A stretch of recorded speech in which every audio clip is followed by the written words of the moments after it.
And welcome to this edition of Biz Talk. I'm Lily Lu. Well, the international tax system that are finalized this month at the OECD will ensure that multinational enterprises will be subject to a minimum 15% tax rate from year 2023. The landmark deal represents more than 90% of global GDP. It will also reallocate more than $125 billion of profits from around 100 of the world's largest and most profitable MNEs to countries worldwide. So will this deal help to ensure that multinational companies pay a fair share of tax wherever they operate? What impact will this bring to those countries and regions that are known as tax havens, and how are business world responding to that? Joining me now are Kieran Donoghue, Global Head of Strategy, Public Policy and IFS, International Finance Services, that is IDA Ireland, and Elton Huang, China Tax Leader of PwC China. Gentlemen, thank you so much for joining us on the show. So we go to Kieran first because Ireland being at the center of the debate about this global corporate tax reform. So we start with this, Kieran. Tell us, to what extent does Ireland benefit from your low corporate tax rate? And also, with this new tax rate, do you think Ireland will be losing your competitive edge in attracting foreign investment? So thanks, Lily. It's a pleasure to join you and your viewers this evening. Ireland and China have had very strong and cordial relations for more than 40 years now, and we warmly recall the visit of President Xi to Ireland a number of years ago. Thank you for your question. Yes, corporate taxation has been an important feature of Ireland's value proposition for foreign direct investment for many, many years. We have had a 12.5% corporate tax rate for more than 2 decades, and it has been a key feature of why multinationals have located in Ireland. It certainly hasn't been the only feature. Multinationals located in Ireland because we provide them with access to the European market. We provide them with a highly educated and skilled workforce and other benefits. The new OECD agreement will allow us to preserve our 12.5% corporate tax rate, so that's going to remain, but it's going to apply to multinationals that have global turnover of below 750 million. And we have now agreed to participate in the new arrangement whereby a new effective rate of 15% will apply to those much larger multinationals that have revenue in excess of 750 million euros. We don't believe that the introduction of this new rate is going to damage our competitiveness for a number of reasons. Firstly, the smaller multinationals retain access to the older 12.5% rate. And secondly, those multinationals that will be subject to the higher rate have told us in the various meetings that we have that they are happy to participate in the agreement and pay this higher rate, and also that they value Ireland for reasons other than taxation. So they're certainly not contemplating relocating. They remain committed to Ireland. And it's very, very interesting that during the period in which we were participating in the negotiations around the new agreement, we continue to win record levels of foreign direct investment, more than 250 investment projects in 2020 alone. So you wouldn't think that this new tax rule would affect large multinational corporations operating in Ireland, for instance, Apple? And is this one of the key reasons that you dropped your opposition to this new global tax rules? The new agreement will impact on multinationals in the sense that they will have to pay a higher effective rate of taxation. But the multinationals are not objecting to that because they see the benefits of the agreement. For many, many years, multinationals have been negatively impacted by the very fragmented, disjointed, and uncoordinated approach to global taxation. One of the great advantages for large companies in this agreement is the increased degree of harmonization, of coordination and standardization associated with a global, inclusive approach to taxation. So that's one of the real positives from the agreement for multinationals. The same groups are saying to us, we remain committed to Ireland because Ireland has worked as a location for us for many, many years. And when people talk to us about the risk of multinationals relocating, we say to ourselves, but in a global world where the vast majority of other countries will have exactly the same corporate tax rate as Ireland, many of them won't have the additional advantage of the 12.5% rate, which we are retaining, and many countries are going to set a much higher rate than the global minimum. prescribed in the OECD agreement, why would they relocate? I think it's very important for your viewers and listeners to recognize that when multinationals, very complex, very large, very sophisticated organizations, are taking decisions about where to locate in the world or where to invest, that decision-making process is influenced by many, many factors in addition to tax. And increasingly, what we have observed over the last 10 years in particular, is tax declining as a key driver of investment decision-making. Mm-hmm. That's interesting. My next question would be, Kieran, do you think this is going to hurt the government's revenue? How is the Irish government going to cushion the impact? Yeah, that's a great question. So in response to that, Lily, firstly, the Irish government raises approximately 450 billion RMB, China RMB, in tax revenue each year. And 20% of that, more than 90 billion RMB, comes from taxation from corporates, from business enterprises. So right now, Ireland, the government, is actually capturing a lot of revenue from multinationals and from business enterprises. This new agreement will have two potential effects in Ireland. And right now, because there's so much technical work that needs to be done, we're trying to figure out exactly what the net impact will be. We will end up losing some revenue as a consequence of Pillar 1, because that's going to result in us ceding taxing rights to market jurisdictions under the Pillar 1 proposal. So we're going to lose some revenue there. But because we're now going to apply a 15% effective rate of taxation, and the key word is effective, a 15% effective rate of taxation to the larger companies under Pillar 2, that's going to generate revenue. So what we're trying to figure out right now is, when you look at the combined effects of Pillar 1 and Pillar 2, will it be net revenue positive, neutral, or negative? We know Pillar 1 will be negative, but there's every prospect that Pillar 2 is going to generate incremental revenue. And the OECD itself has indicated that Pillar 1 globally will actually result in $125 billion being available for redistribution to market jurisdictions. And that under Pillar 2, that's going to generate an additional $150 billion in incremental tax revenue on a global basis. And those numbers are each year. So it would be unreasonable for us not to assume that Ireland will capture some proportion of that incremental tax revenue generated by the introduction of the Pillar 2 15% rate. So Kieran, what would you have to say to the saying that this will be the end of tax havens? I think the entire process, the entire OECD base erosion and profit shifting process, which has now been underway for many, many years, if memory serves, more than a decade, that has always been about reducing opportunities on a global basis for tax avoidance. So I think it's going to be very, very hard for various jurisdictions, many of whom who've signed up and are participating in this process, to facilitate tax avoidance in the future. So that's the first point. The second point, it's very, very important that your viewers and your listeners understand this point. Ireland is not a tax haven. Ireland has levied taxes on corporates, on businesses and in individuals for many, many years.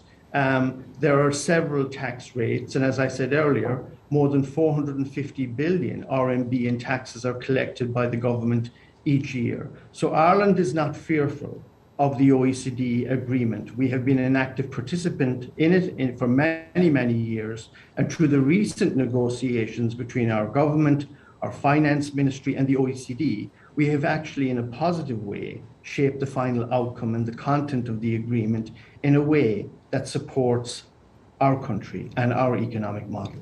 Great sharing, Kieran. Thank you. Now, the same question goes to Elton, who joined us live from Shenzhen. Elton, do you think this would be the end of tax havens? One observation is, you look at the current tax regime, the outdated rules cannot suffice the digitized economy. So actually, the digitization of the economy has increased substantially in recent years, putting a strain on the international tax rules, so which was designed more than a century ago. So the jurisdictions have agreed changes for the largest and the most profitable business in profit distributions and allocations of taxing rights to reflect that those businesses no longer rely so much on a physical presence in the jurisdictions to do business there. So I would say this is not the end to tax havens. You look at the corporate income tax rate. So another observation is the corporate income tax rate is an important source of tax revenues for governments to fund essential public services, especially in developing and emerging market economies. So jurisdictions have sought to prevent a perceived so-called race to the bottom in corporate income tax revenues by imposing a minimum effective tax rate on income wherever it arises. So do you think that the new tax system can be ensuring us that this new system actually fits for a digitalized and globalized world economy? Right, absolutely. Now let's talk about this. You touched upon how the impact on the governments would be. Now the COVID-19 pandemic, some say, has actually accelerated the process of tax reform, considering that governments are struggling to maybe having their ends meet. We're dealing with the massive spending in the fight against COVID-19 pandemic. This new tax rule could be untapping some new sources of funds for governments. Is that right? Very good question. I think tackling the challenge arising from the digitized economy is not a new policy. It's not a new topic, actually. Back to probably 2015, the BEPS Action Plan 1 addresses the issue of taxing digitized economy, but was unable to provide solutions. So from then, the BEPS digital workforce has been an endeavor to work out the plan all along the way. So the global tax reform is a trend regardless of the COVID-19 pandemic. So the trend will continue and to address the issues. It's basically we are in a new world with new economy, new workforces. So the tax policies and tax regime have to be really involved just to be suitable for the new economy. So the OECD said that this new minimum tax rate could be generating around $150 billion in additional global tax revenue per year. How important is that money to the government and entire society? And what does the tax reform mean to maintaining a long-term healthy operation of a government? I guess this question is very relevant, in particular to those low-income countries. So I think the statement of these 36 of the 140 countries in the inclusive framework shows the specific considerations has been given to low-income countries. So the IF members that agree the statement include developing countries. So according to the statement, a certain threshold may be specifically adjusted for low-income countries. And some measures that protecting taxing rights of developing countries are put in priority place in the tax reform proposals. So we compare with a world full of the unilateral tax measures. So the global consensus on international taxation leads to a more stable tax systems, in particular for multinationals. So you think that in this way, this problem or concerns about this low capacity of developing countries and developing economies can be addressed with the reforms? Yeah, exactly. And what do you think the tax reform would be help to narrow the gap between the rich and poor? I think it will help. And is 15%? Is 15% enough? So the minimum tax rates provide a floor rate for multinational on a country-by-country basis, but multinationals might need to reassess the effectiveness of the current group structures and the necessity to change. But if you look at whether this is enough or whether the minimum tax rate is fair enough just to make sure the low-income tax country will get a fair share, I think, and different people got different views. I think, in my view, look at the history of the tax regime and transformations. That rate probably reflect that reasonable shares and in between the rich country and poor countries. But you look at from the enterprise's perspective, as far as we know, quite a few multinationals has taken the tax reform measures into considerations when they develop the business strategies and making restructuring plans. So they will base on the revenue arising from those territories instead of just physical presence and just to structure their business. So nevertheless, I think the corporate decision-making is not just driven by tax only, right? The potential of the market, the sustainability of the growth, and the regulatory environment and forex facilitations, etc., are all critical considerations that the multinational management and cannot disregard when they make business decisions. So you look at those tax regime, still is very dependent on the attractiveness of the business environment in those territories and those countries. So the multinationals will based on those elements to make business decisions for doing business in those countries. Tax is just one of those elements. Elton, you lead the business unit of your company in China. What do you think the impact will be on Chinese companies, and not just the Chinese local companies, but also companies that are operating probably in China's Macau and Hong Kong, and also the Hainan Free Trade Port is in the building. Companies are supposed to be enjoying a very low corporate tax rate there. What do you think the impact will be on those businesses? I think for most of the Chinese so-called multinationals, including those tech giants, this might not be a simple answer because they have been experiencing a long history of doing restructuring, of doing the tax planning by applying various jurisdictions, including the Hong Kong, Macau, or Singapore, or some the so-called the tax planning, the most popular used the tax structure in place. But you look at the business itself, and most of the Chinese business or Chinese multinationals, they first of all, they will make sure they will have the tax compliance, which is one of their top priorities, not just for achieving the lowest tax rates.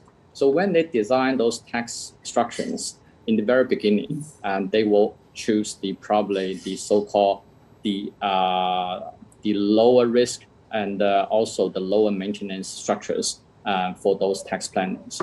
So you look at the current so-called China tax or China multinational enterprises, they put probably the business substance and also the business priorities and ahead of these tax structurings. So I think all the tax planning actually is driven by the business needs and business substance. So in summary, I think the tax change will not have significant impact to those Chinese multinationals.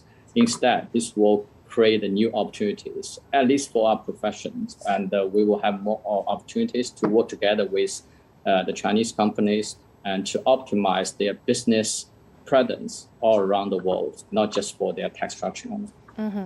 After this new tax rules was announced, the United States hailed this as a win for America. What exactly will this do for the U.S. or countries like the U.S. who are strong, supporter of this new tax reform? I don't think this is a win for the U.S. I think this is the win for the most of the developed and also developing countries. And the reason is this creates certainties for taxing right, which is very important. Because previously, if you look at those taxing right, there's a lot of debate, and also there were certain uncertainties faced by the business and also the countries. Now the new regime provides a very, I would say not very explicit, it's the good guidance for the taxing right and the principle of in terms of certain consensus. I would say this is a good news or wins for most of the countries and also the enterprises who seek the certainties in doing business or in attracting business to do business in their territories. Let me go to Kieran in Dublin. Kieran, how far-reaching impact is this going to have on the business and investment environment as well as the global taxation system? I think we need to realize that what the OECD agreement has triggered is the beginning of a process, not the end of it. So I think over time, and it will take many, many years for us to observe in practice the real impact of what has recently been agreed. So I think there will be changes over time. Multinationals will adapt to the new environment. They will reprioritize and recalibrate their investment decision making. So tax will be viewed in a different light, but they will have full transparency and visibility now of the type of tax environment in which they will be operating on a country by country basis. I don't believe that the agreement over time will actually diminish or exert downward pressure on global investment. I think the logic of capitalism, the logic of being a large multinational firm, is to internationalize and is to seek out markets and consumers on a global basis and to run your operation on a global basis. So to the extent that the new agreement provides greater stability, greater coordination, greater standardization, it could actually encourage more internationalization and the establishment of more multinational firms and greater flows of foreign direct investment over time. Kieran, some groups are criticizing that this new tax system could be unfair for low-income economies. What is your take on that?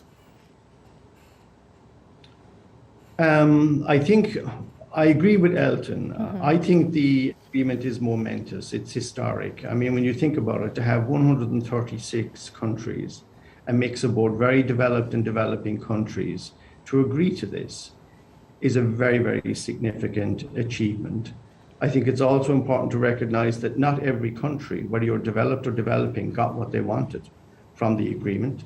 There was some significant concessions to developing countries in this agreement, but I accept that some developing countries would have preferred if the scope of Pillar 1 included more firms and that the threshold for inclusion was set much lower than the 20 billion.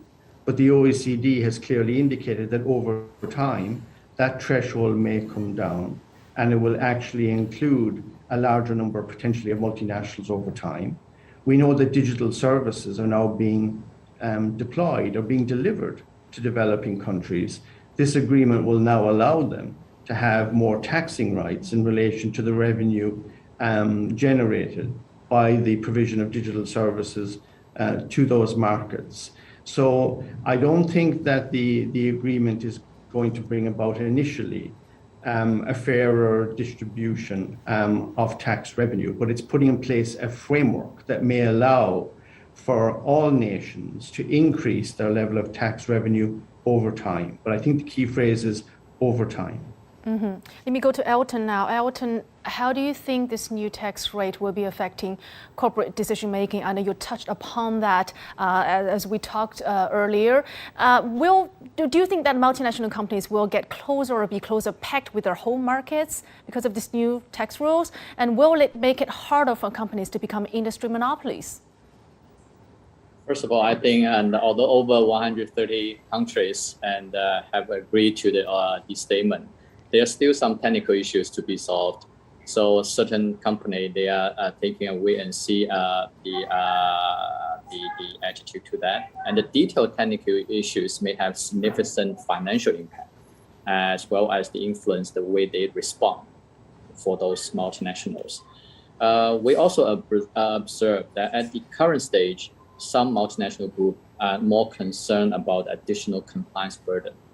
So those multinational groups are considering the accounting and tax system that need to be put in place to collect information and data to comply with those rules. But some other multinationals probably are more concerned about the potential double taxation. So in this regard, they are looking forward to an effective tax dispute resolution mechanism, and which should be put in place and in future, I think. And Kieran, the same question goes out to you. Are you worried that companies that are operating in Ireland would now probably be considering moving back to their home markets? No, we're not concerned about that at all, because the companies, the multinationals that are based in Ireland have a rationale. There is a logic for them being here, independent of any tax changes that are introduced globally. So the vast majority of multinationals in Ireland, and it now includes more than 40 Chinese companies, Huawei, Wuxi Biologics, TikTok, many of the Chinese banks, etc.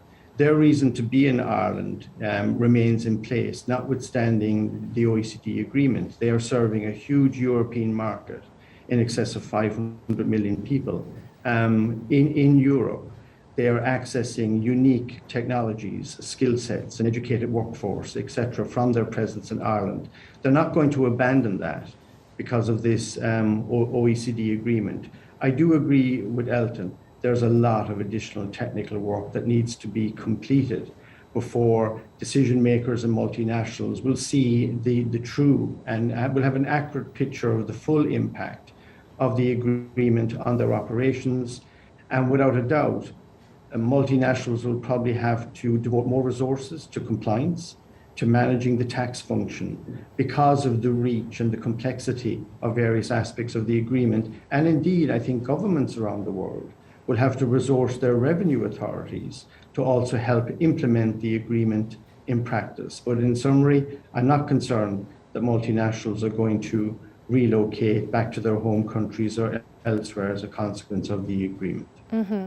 And Elton, do you agree that this is how technology giants would be responding?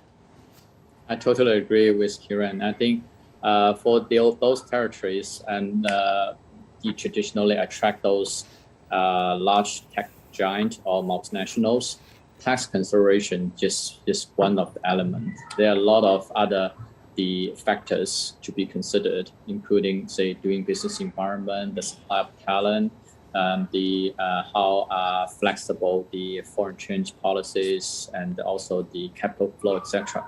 So I think, and the tax change or the tax regime and transformations will not cause those companies to relocate their business from certain jurisdictions.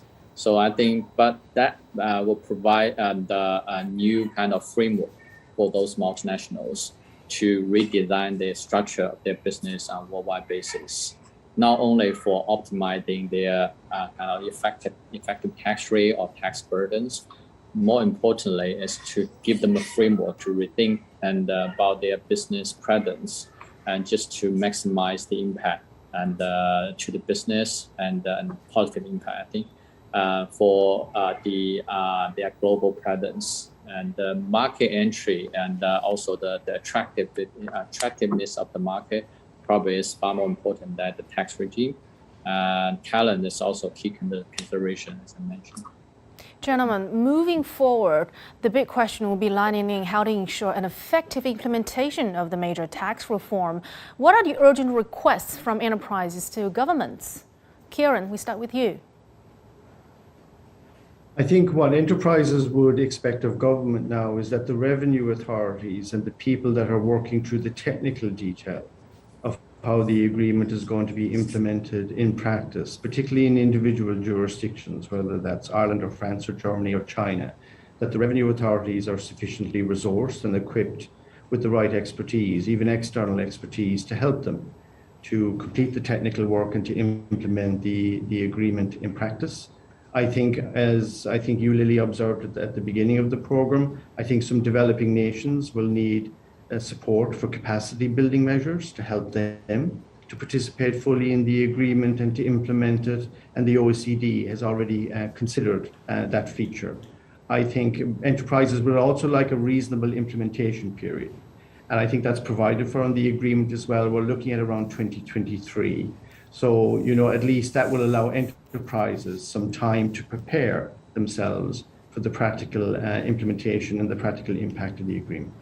Same question goes to you, Elton, especially tell us more, because you hear from businesses. What are you hearing from businesses and like the requests they have, the questions they have? I think for the individual territories or for the countries, I think the tax reform for the multinationals and the impact is very substantial. But you look at the tax reform itself, it provides a stable international tax system so that the government will not just rely so much on certain tax incentives to attract investment.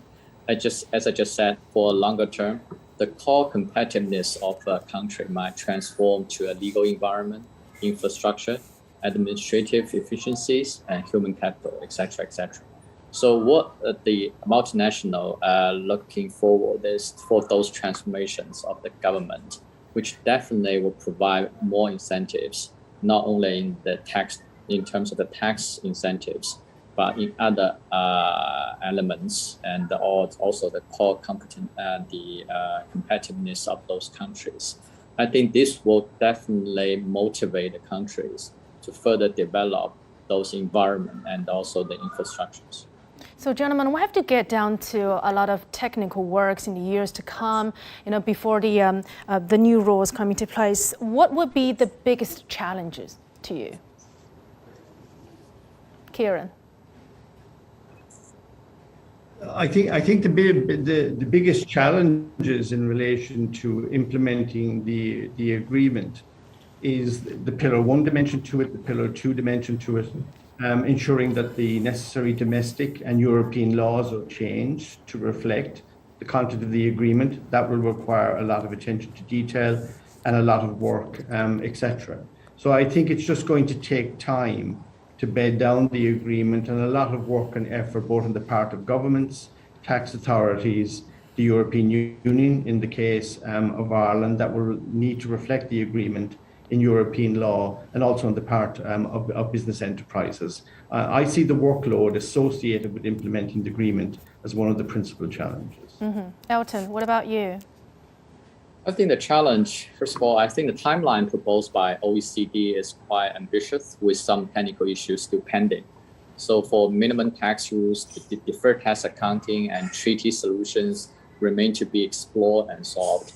So the detailed guidance might be expected, I think, in November this year. So I think the timeline is biggest challenge. Elton, let me ask you this, because Kieran earlier talked to us about the impact from Pillar 1 and Pillar 2 of the deal to Ireland. What about the saying that some were saying that Pillar 1 could end up being a pittance because only a handful of companies qualify? What are your thoughts? Probably I've looked at this from the China perspective. Yes, when we talk about Pillar 1, Pillar 2 in front of the Chinese companies, still few companies are really concerned because very few companies and meet the Pillar 1 threshold. So they probably believe this is at least a medium term and impact to them. So they have plenty of time just to do planning. So at this stage, the biggest impact to them, and they need to be well prepared. So we have been doing a lot of training and workshop with those enterprises. So risk awareness probably is one of the priorities and for our profession and also for the enterprises based in China. But they definitely, this is under spotlight and of those enterprises, and they will put them together certain resources just to be really focusing on the development and of the tax transformations. Okay, Kieran, to attract more investments in the future, what do you think the Irish government should be doing?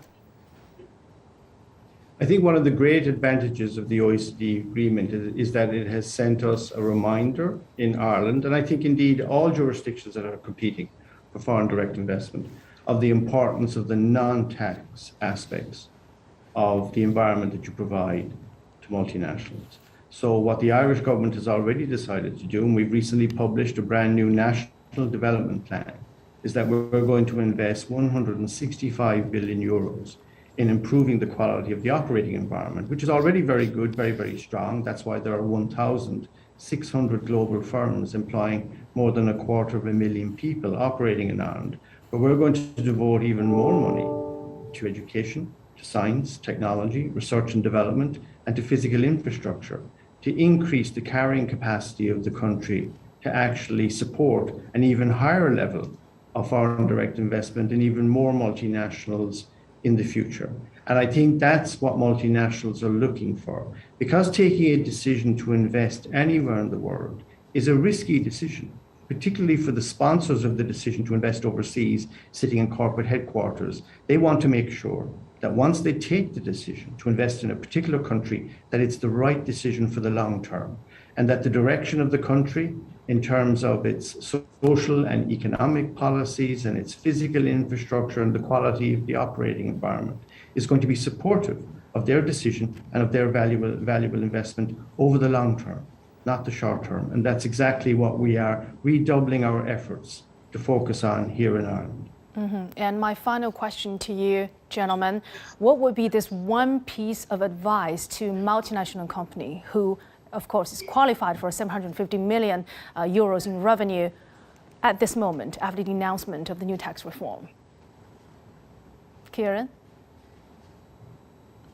Our advice to them would be, come and talk to us in IDA Ireland. We would like to have a conversation with them about the implications of the OECD tax agreement and work with them to even further strengthen their investments in Ireland. And if they're a new investor, to showcase the opportunity that Ireland represents for them over the long term, mindful of the fact that now that Ireland has signed up to the agreement, our relationship with our major trading partners, who are their major trading partners, and our relationships with all of the countries that are a party to the agreement is now positive, and we all look forward to the positive benefits of this global and multilateral agreement over the next number of years. And by the way, they can also enjoy great Scotch whiskey there, probably. And now, what about you, Elton? My advice is very short. Stay tuned and be well prepared. I cannot say, because of the restriction for Chinese law, I cannot say come to us, come to PwC for advice, but do come to go to your trust advisors to seek advice before you take any actions. I agree, and Ireland is beautiful countries, and also it's a country is full of attractiveness to multinationals.